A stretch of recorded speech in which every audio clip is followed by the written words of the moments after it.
You're listening to the Beyond Mommy Dearest podcast, where we talk about growing up with narcissistic moms, how it shapes your nervous system, your relationships, and your sense of self, and how to heal without shame. I'm your host, Nolani Pearl Hernandez. Today's episode is sponsored by plant-powered body care that actually works. Today I'm sitting down with Heather Cypel, an intuitive psychic and energy body specialist, to explore how our emotional patterns, our psyche, and even our physical experiences are shaped by a deeper energetic blueprint we carry. All right. Today I am here with my guest, Heather Cypel. I'm so excited to dig into her specialties. And I'm going to ask my first question, which is, some of the things that you shared is that as a child, you were really deeply interested in theology and spirituality and existentialism. So, what do you think that younger version of you um, was already sensing and really searching for?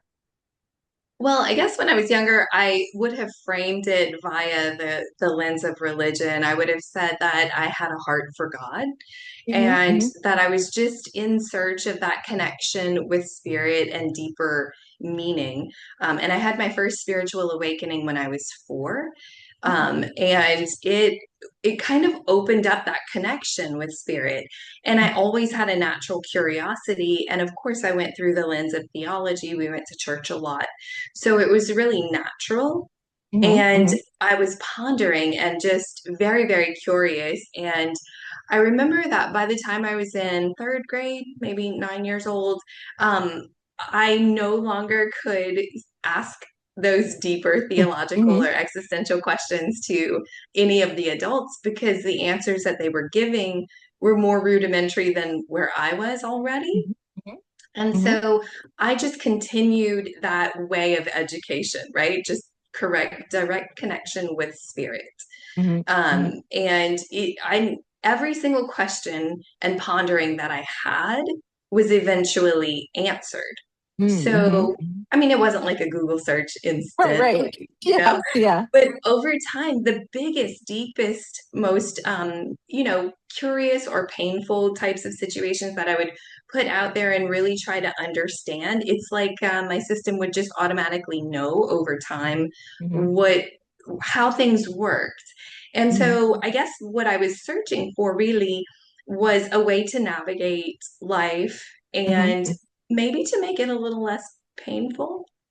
Yeah. And, a lot of the women or even people who are listening to this podcast have experienced a really severe trauma in that connection with their foundation.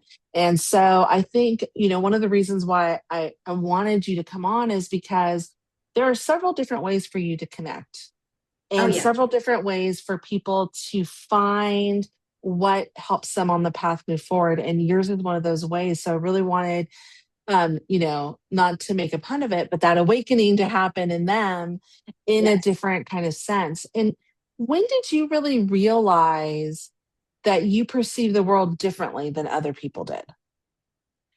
I think probably in those early elementary ages, I think I always kind of had a sense that one of these things is not like the other.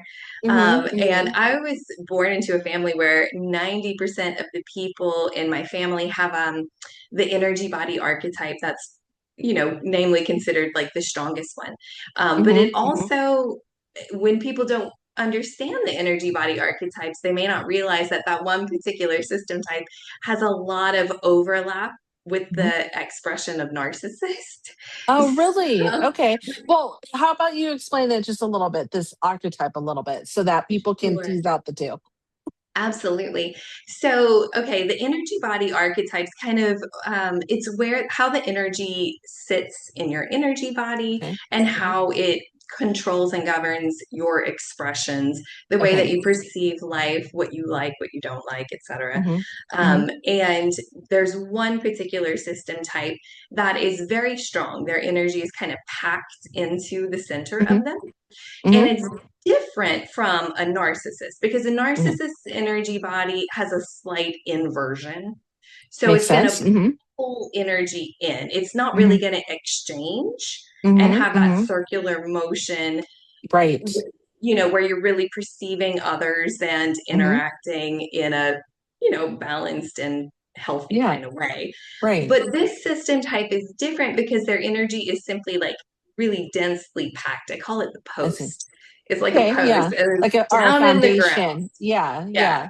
So you're Okay. not moving them, right? Okay. And Yep. so it can kind of feel tough. And also, the reason that I parse it out, like if I'm working with someone who's like, I've had interactions with someone who, has narcissistic traits, I parse it out because of how you're going to interact with the person can be different, and Hmm. your healing journey can be different depending on what you're actually interacting with. But Hmm. say, for example, something like consideration. Well, Hmm. that's not something that a narcissist really has, and Not for at all. this particular system type, they don't have that as a predominant feature. It's one of the way back in the way Mm-hmm. they They don't can really be think about considerate, but it's just in the back. It's it. not a It's forward feature.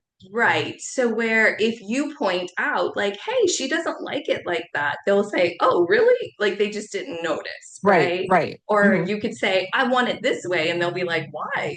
Like it just Right. wouldn't have occurred to Right. Right. But the challenge is that the four other system types don't really like we don't really notice a lot of the times on the front end, especially when we're little, that we have that latitude to say, hey, wait a minute, what Hmm. about me? Hmm. And so it's almost like the experience of being railroaded, right? Is what Right. it can feel like. Right. So I parse it out for people that I work with because the direction that we take in the repair and healing work is going to be different. Because Hmm. if somebody is dealing with a true narcissist, then they're going to be needing to develop more, like, I guess you would say, a thicker skin Hmm. and a Hmm. way Hmm. of like resourcing themselves Right. because that Right. person is not going to exchange resourcing with them. But if Right. you're dealing That with makes sense. somebody who's like a post archetype, and then that way we know to develop and strengthen the parts of them that need to stand up and say, Hmm. hey, I'm here too, right? Hmm. Well, and it sounds like too the biggest difference, and I heard it right at the beginning, is with the narcissist, all of the energy seems to be focused inward on them. And I think Well, for a lot of that right, happens with the post one too. right. So, Well, yeah, which can be confusing, but like you said, the consideration part, like a narcissist would be like, what? What's consideration? yes, What? Okay, whatever. Whereas it sounds like a post would be like, oh, I didn't even think about that. that's right. And that probably is the key factor there, right? For people to be able to say, okay, you're a post, you're not a narcissist. We can deal with that, right? Yeah, because the post has a lot of kind of narcissist overlap Yeah, traits. yeah, So, yeah. but yeah, it's more easy to contend with, right? Got And it. it's Got not it. as toxic, Hmm. even though that particular system type will require like that their own cup gets filled first before they start putting energy into anybody else's cup. Yeah, that makes sense. That makes sense though. It's kind of like um, with the DSM-4, you have to have five Mhm. characteristics in order to be a narcissist.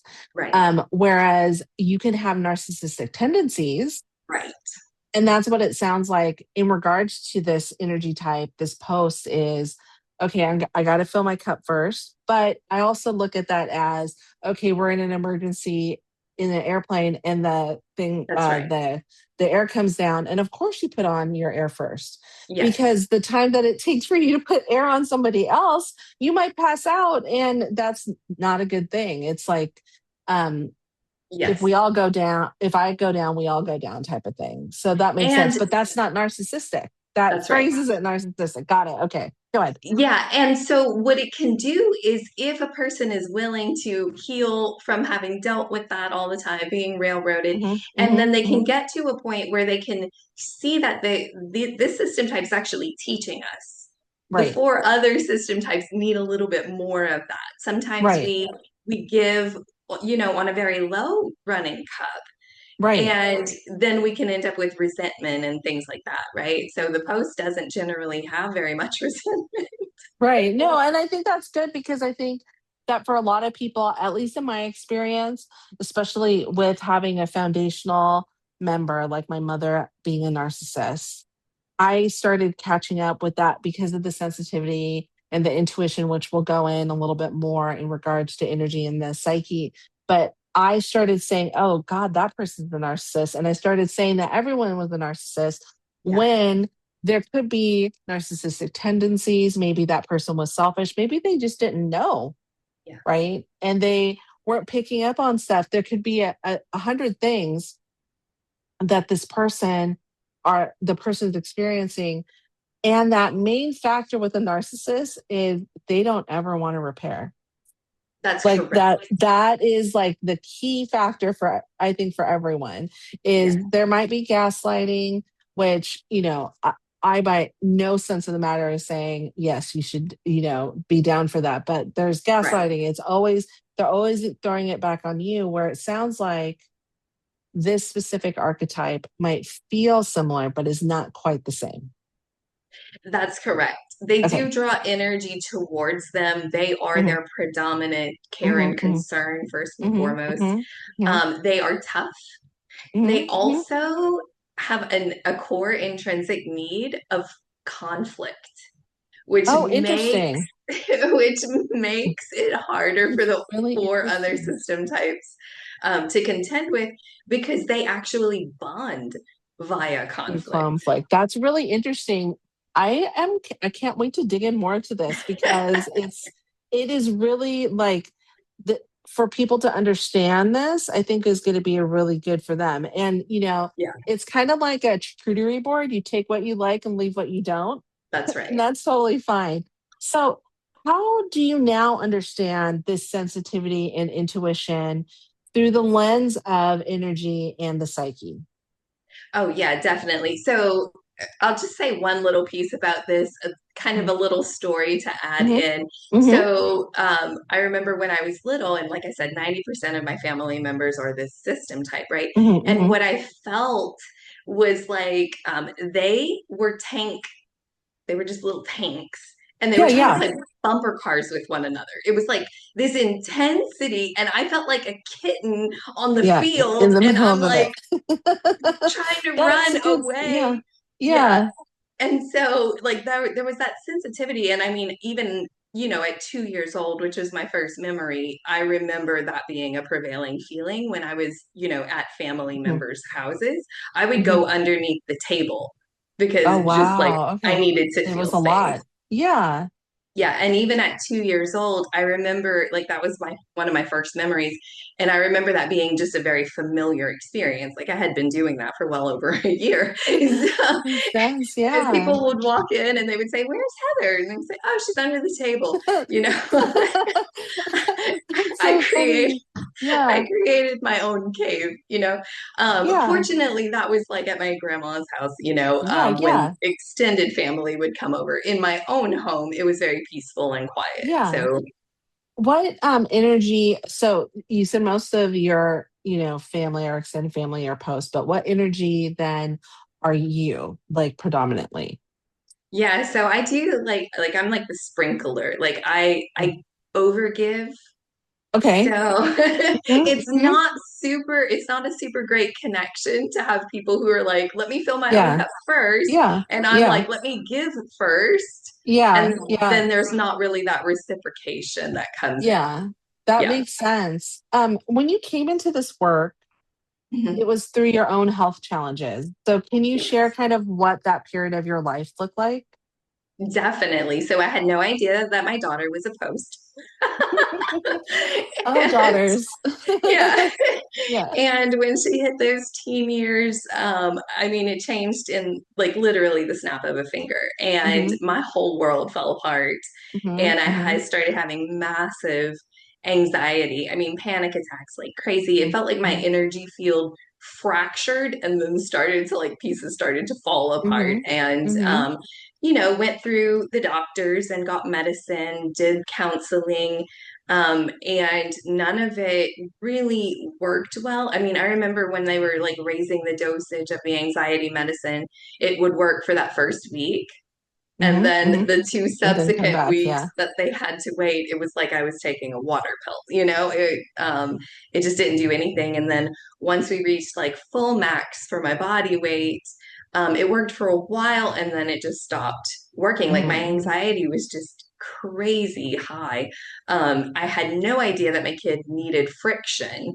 Mm-hmm. And I Mm-hmm. had no idea that all throughout her life before then, I was not providing her with that need, Mm-hmm. right? Mm-hmm. Like her need Mm-hmm. wasn't getting met because I'm a very non-confrontational. I'm a Right. resolver. Like, Right. let's talk about it. Let's figure it out. And she was ended up depleted in resource, and so in one fell swoop, tried to get all of her conflicts in, you know, That's in fair. a matter of months. Yeah. So That's it fair. was kind of like bombs were blasting, you know, Right. and the medicine, you know, just stopped working. The counseling was fine. I mean, I enjoy counseling. Talking with someone Yeah. is lovely, but it surely didn't do anything for my body.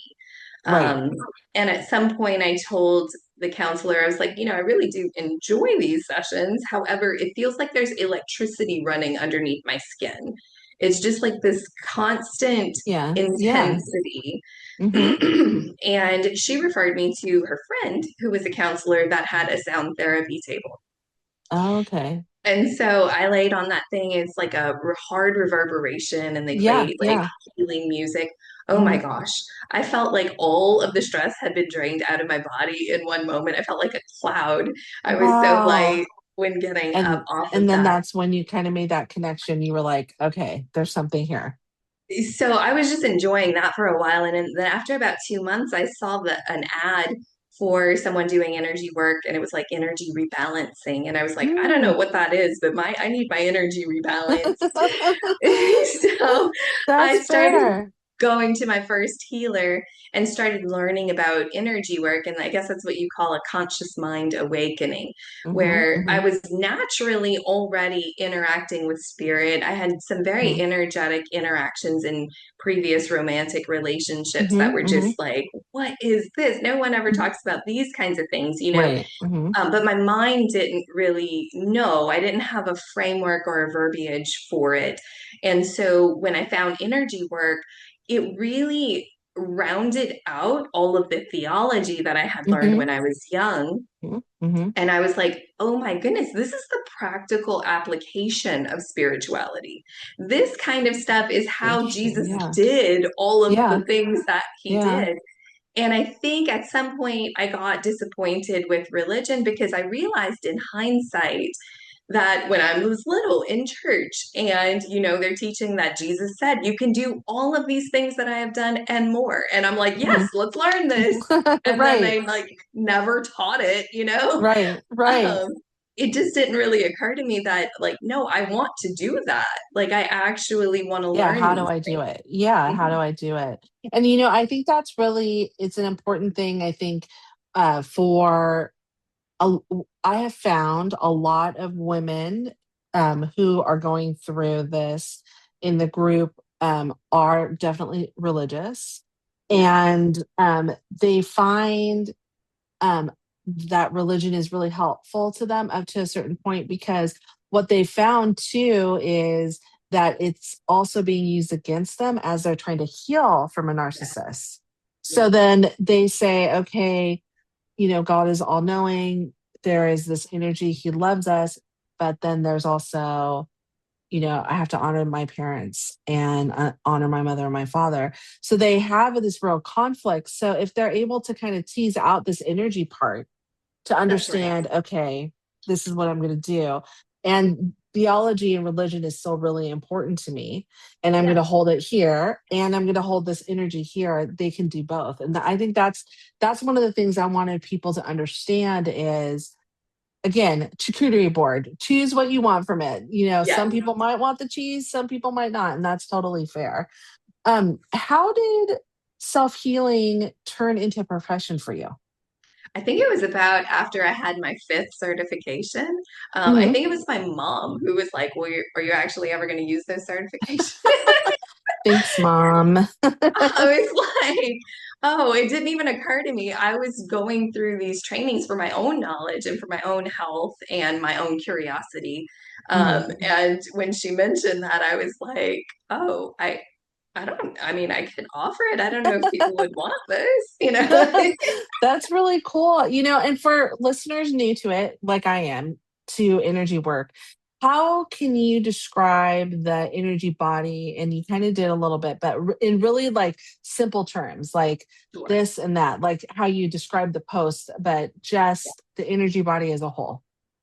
So the part of the energy body, I mean, the part of the energy field that I focus on is the energy body. And so if you imagine your Okay. body itself as sort of like a hologram, Okay. or like a general outline, every little piece of that, every little tiny piece of it has a matrix of sorts, right? It has Mm-hmm. Mm-hmm. programming and it builds the physical body. Got it. So Okay. what you're seeing is the physical expression of your energy body, Right. right? Right. I But got it. the energy body is sort of like the blueprint. But Mm-hmm. then between the energy body and the physical body, then you create the mental body or the psyche, Okay. right? So Mm-hmm. it can Mm-hmm. create like the energy body creates all the programs. It creates those neural pathways through the brain and the heart Mm-hmm. processes and Mm-hmm. everything.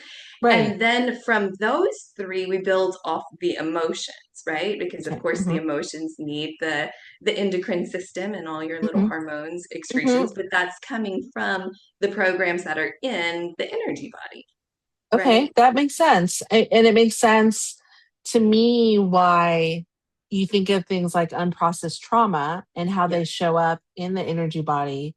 But then how can, two different people from two different families, two different locations, two different parts of the world have a very similar reaction to that? So tell yeah. me, how does like this unprocessed trauma show up in the energy body for you, that you see? So I did not learn this until like about 5 years ago. I didn't learn this in class. I was actually in my energy body. I had some, they call it a download when you get like a sudden realization of a Mhm, particular energy tool. And mhm, at that point, my energy tools I had kind of hit a glass ceiling with, which means they weren't mhm, really working for me mhm, properly mhm, anymore. mhm, mhm. And I still believe in energy work. I saw the results for years Yeah, before. yeah.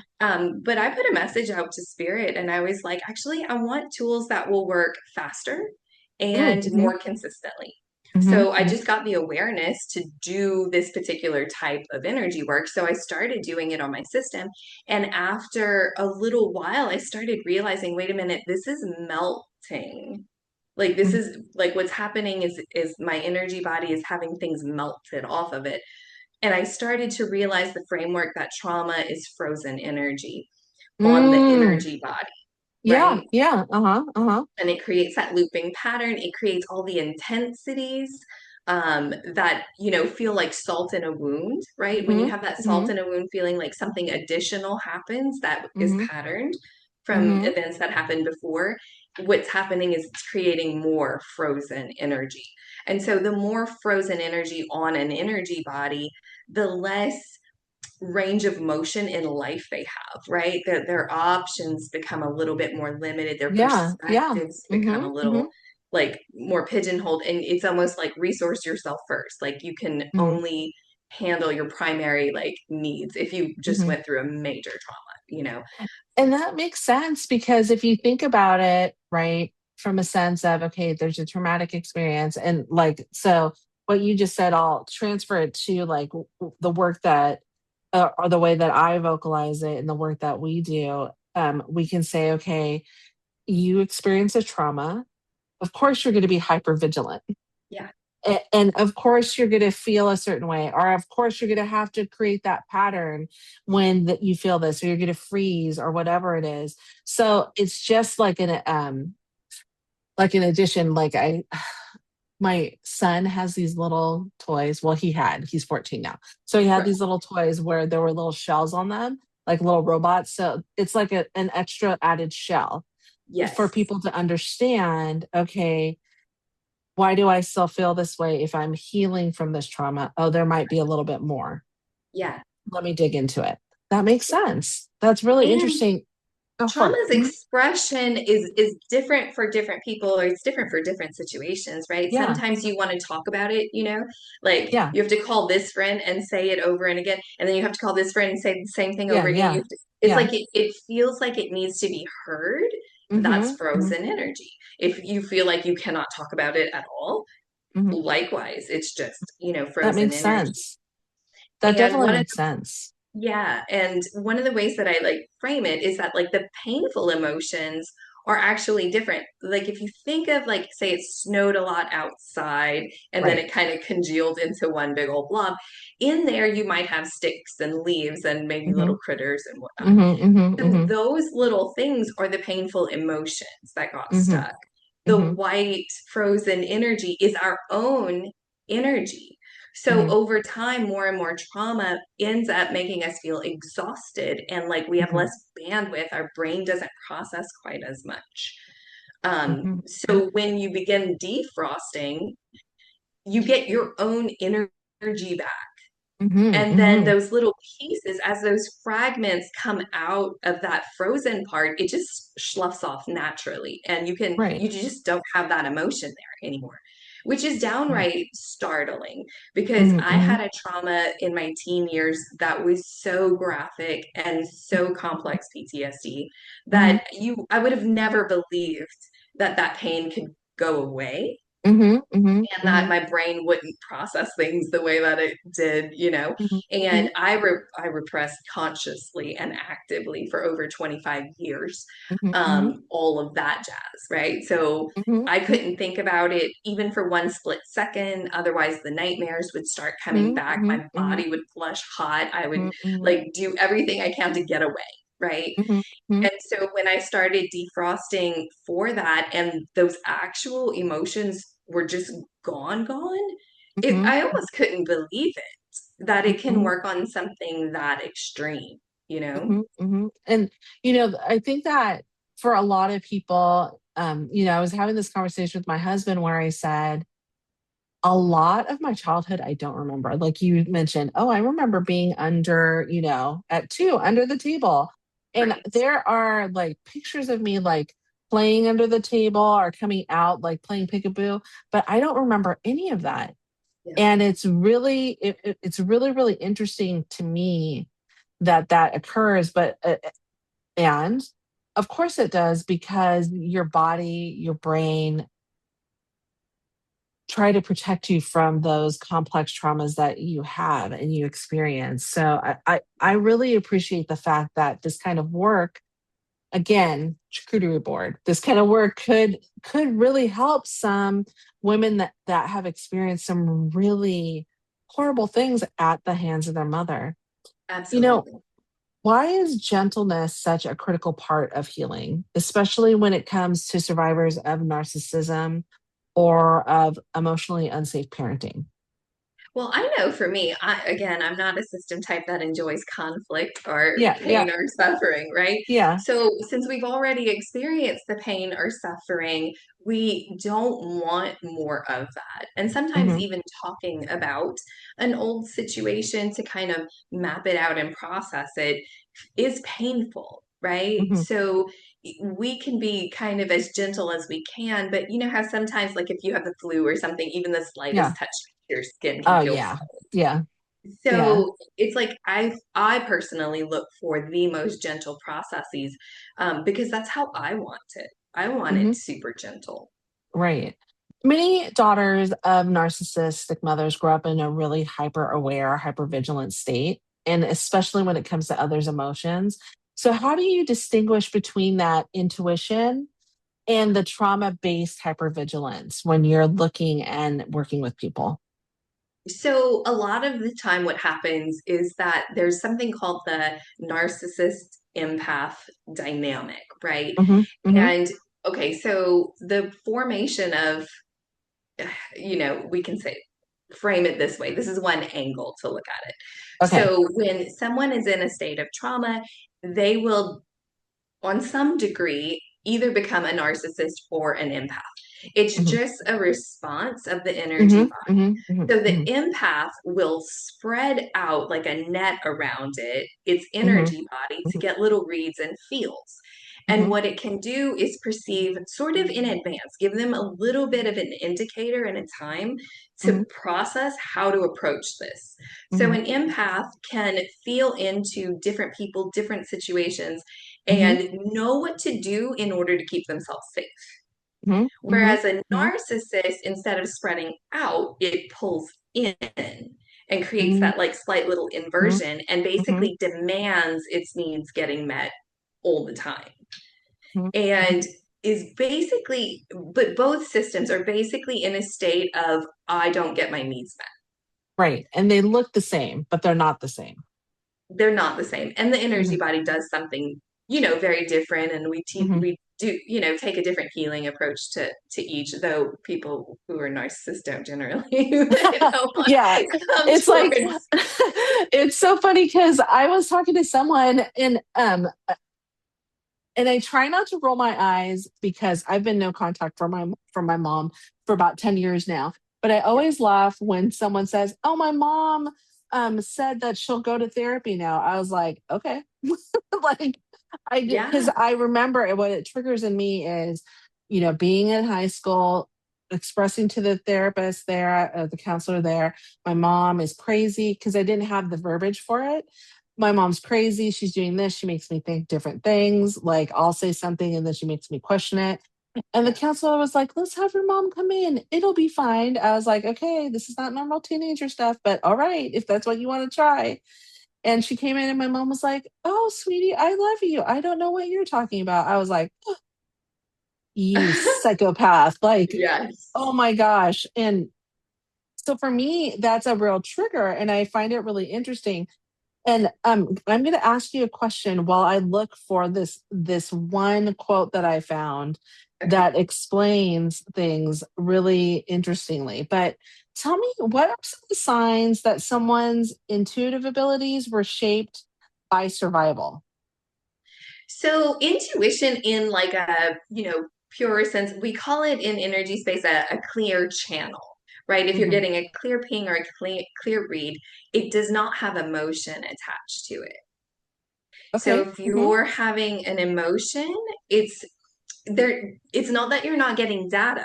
You are getting data. It's just that it's hitting up on your own wounding, right? Hmm. And so Hmm. whenever we operate, feel, and then react out of our own wounds, it creates further distortion, right? Personally, I prefer to just like keep my mouth shut and ponder and like Hmm. process internally.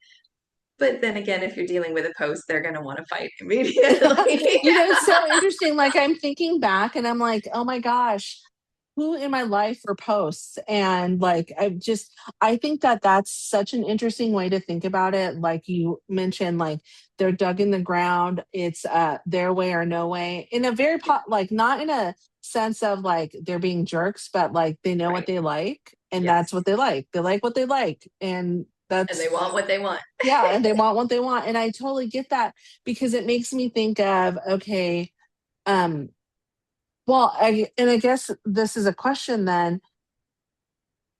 Is a person born into their energy body or is it shaped by others or by trauma? And can energy bodies change? So your energy body is the operating system. So you are born with that. But Okay. certainly the wounds and who else you're around can shape your expressions of that, right? Hmm. Hmm. So, I mean, I do believe a lot of narcissists were sort of born that way, Hmm. Hmm. because I believe a lot happens before we incarnate. Hmm. So Hmm. we have like our own ways of handling things, and I call that's a soul issue, like that's an Yeah, yeah, overarching thing that's yeah. going to be there for them for their whole life. And so is the case oftenly with empaths, right? So you're probably slated for a good amount of wounding. And I do believe Mhm. we choose our wounding. And I do believe that there's a time where a lot of people can come to a point where they're like, okay, I'm ready to resolve this, right? Right. And then your soul motivates you to hear certain things and learn about certain things and be interested in certain things. But yeah, so the archetype itself is the operating system. So that's how it was Got it. designed. Okay, I got it. Okay. Yeah. Um, Tell me, how can survivors begin to rebuild their own trust? Now, like once they know what their energy source is or their energy field, make sure correct me if I'm saying it wrong. Um, Once they know what their inner being is, how can they start to rebuild their trust to know where they need to go? Because I know for survivors, trust is a really hard thing, even their own self trust. Yeah, for sure. So that's going to be hard to do with a lot of frozen energy on your system. So I Hmm. just recommend defrosting first. And I do have a free offer on my Oh, website for cool. a little Okay. mini energy transmission. You just put it on repeat, put the volume down, and let it play all night long while you're sleeping. It's like the Okay. super easiest way.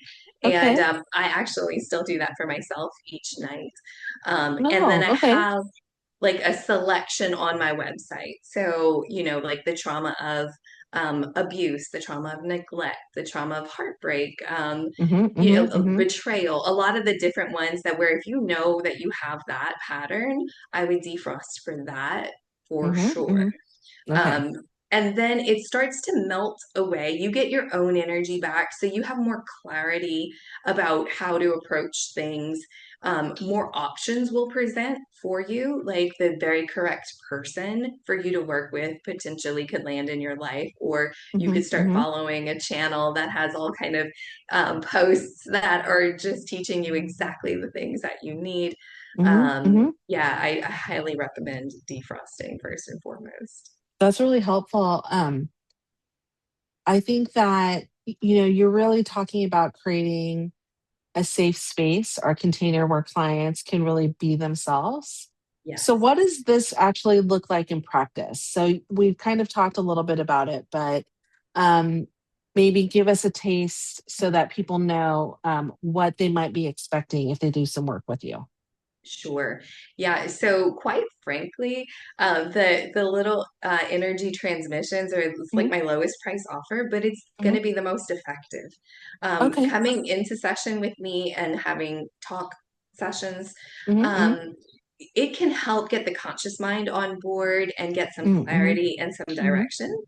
But the audio transmissions is what's going to do the actual shifting. And Hmm. so I usually don't even recommend packages if somebody Hmm. wants to work Hmm. with Hmm. me, like, more than one, once a time here and there. I'm Hmm. happy to create, Right. packages or whatever. Right. Right. But I would say just buy one session and come share your heart. And I will offer insight, guidance, education, Hmm. and Hmm. definitely recommend Yeah. an energy transmission or two. That's fantastic. Why do you believe that fix it model of modern and definitely Western healing often causes more harm than good? Mainly because they don't know what they're trying to fix it to. Yes. They have an incorrect perception of what Right. fixing it looks like. Right. Um, and I prefer the concept of like homeostasis, right? Hmm. Hmm. Bringing your system back to the way it naturally operates Hmm. is the Hmm. objective. Hmm. Hmm. So fixing it, I think, is sort of like I mean, in a more rudimentary or basic way of thinking about that, somebody would say, I just want this fixed because I don't want to feel bad anymore. And in that Hmm. instance, we can make that happen for sure. That But makes we're not sense. trying Yeah. to fix you, we're just trying to bring you back to your original.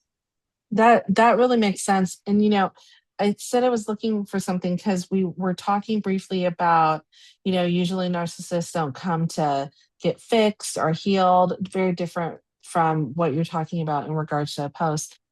Mhm. And what I saw something somebody had posted that not all narcissists are sociopaths, That's but correct. all sociopaths are narcissists.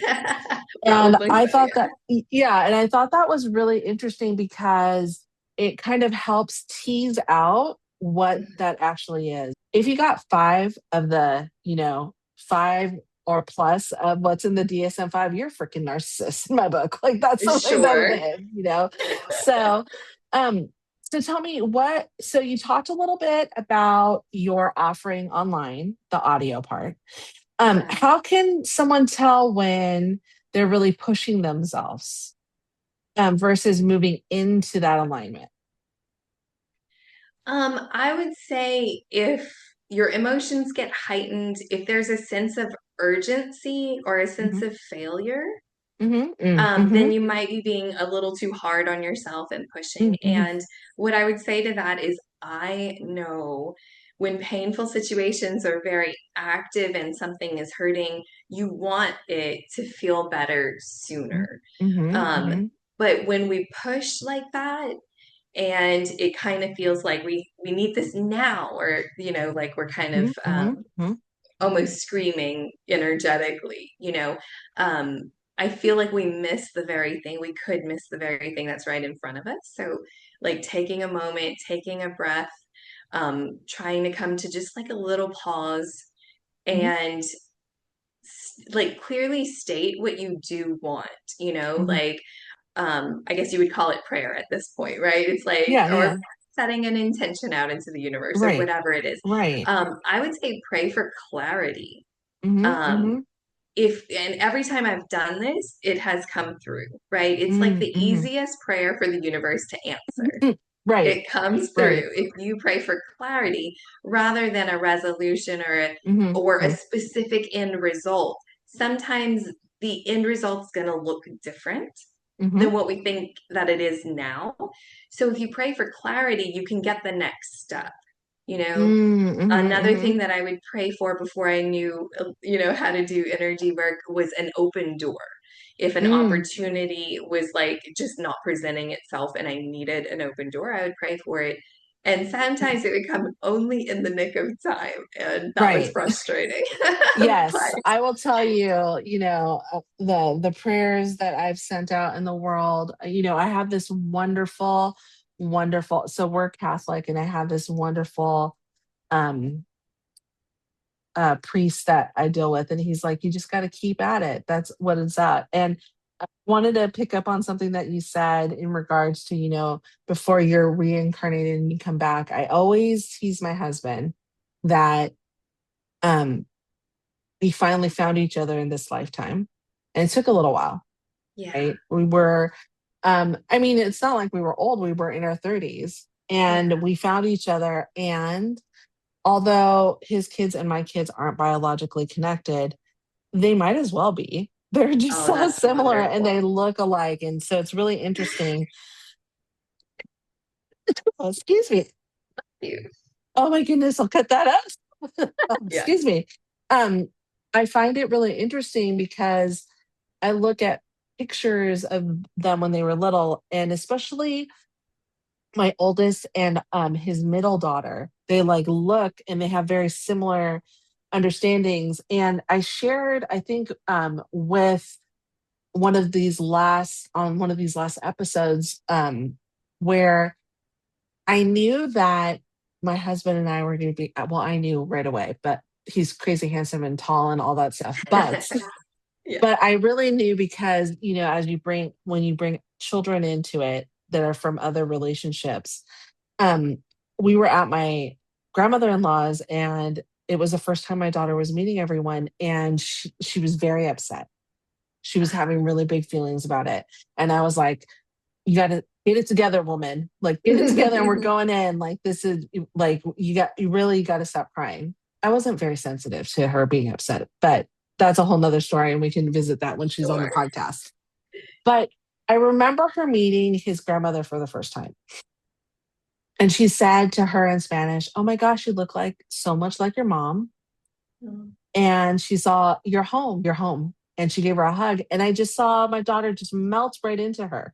Oh, And I was like, oh my gosh, all that stuff that I was like, oh, this is hokey. I don't believe that, there are any of those things. I was like, yes, this is the energy. This is the way that it's going to be.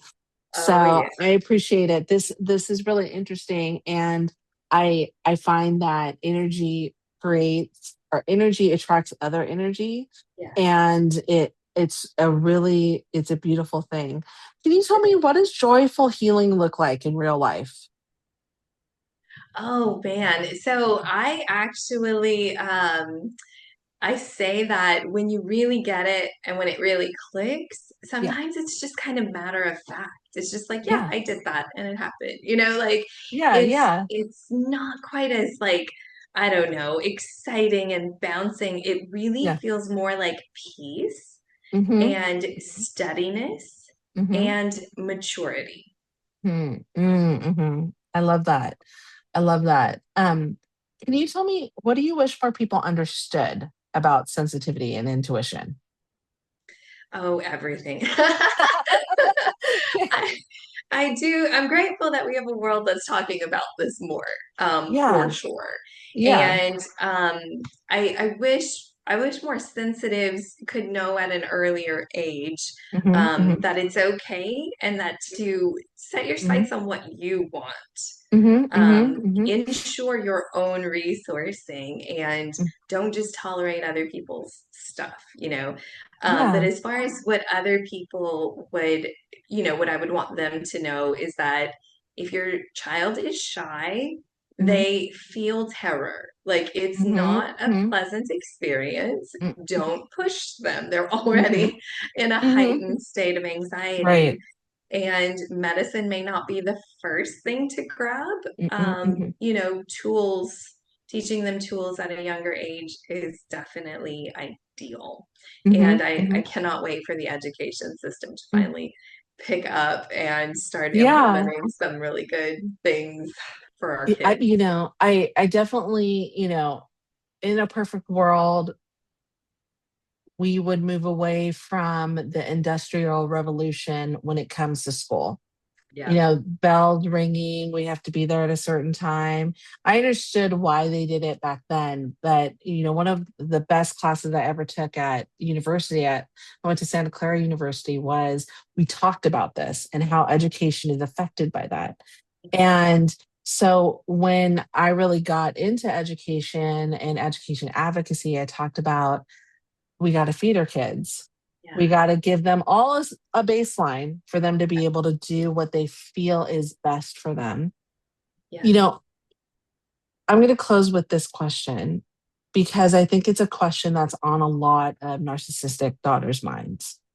What would you want a daughter who feels too much to hear? Like she's been told she's too much nonstop by her mother, and by others around her, other flying monkeys. What would you want her to hear?